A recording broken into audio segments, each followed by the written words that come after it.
कैरी डाळ करण्यासाठी आपण रात्री भिजत घातली होती। हे सगळं साहित्य आपण मिक्सरला ओबडधोबड बारीक करून घेणार आहोत।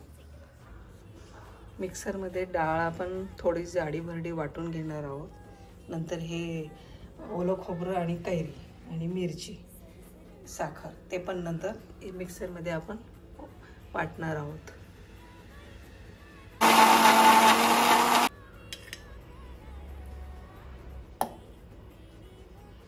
पहिल्यांदा आपण थोडीच टाकणार आहोत।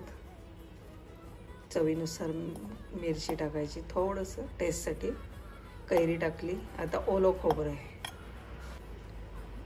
आणि साखर,